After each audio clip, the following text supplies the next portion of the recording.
Channel of Vadodara.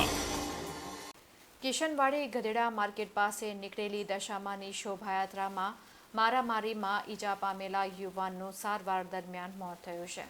ગત 1 તારીખના રોજ કિશનવાડી ગધેડા માર્કેટ ખાતે દશામાની શોભાયાત્રા નીકળી હતી। આ શોભાયાત્રામાં કિશનવાડી વુડાના મકાનમાં રહેતો પિયુષ ઠાકર શોભાયાત્રા જોવા માટે ગયો હતો, જ્યાં શોભાયાત્રામાં ડીજેના તાલે ડાન્સ કરતા યુવાનોનો ધક્કો વાગ્યો હતો, જેથી ડાન્સ કરનાર માથાભારે યુવાનોએ પિયુષ સાથે બોલાચાલી કરી ઝઘડો કર્યો હતો।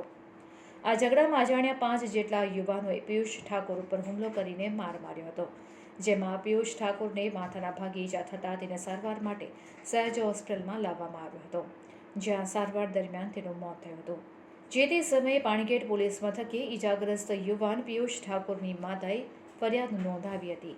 યુવાનના મૃત્યુ બાદ પોલીસે આગળની કાયદેસરની કાર્યવાહી હાથ ધરી તેના મૃતદેહને પોસ્ટમોર્ટમ માટે હોસ્પિટલના કોલ્ડરૂમ ખાતે ખસેડ્યો હતો। ત્યારે પોલીસે અજાણ્યા હુમલાખોરોની તપાસ હાથ ધરી હોવાનું જાણવા મળ્યું છે।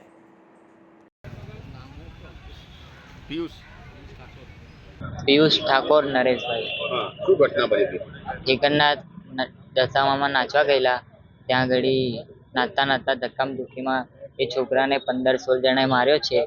ત્યાંથી અમે હોસ્પિટલ એસએચજીમાં લઈને આવ્યા છે, ત્યાં છોકરાની મૃત્યુ પામી છે। ધક્કામધુક્કી નાચતા નાચતા 1 તારીખ ગુરુવાર। એ ખબર નહીં, કેટલા જણા હતા એ લોકો? 15-16 જણ હતા। સકલથી 1-2 જણને ઓળખું છું। જગન્નાથ ગધેડા માર્કેટ।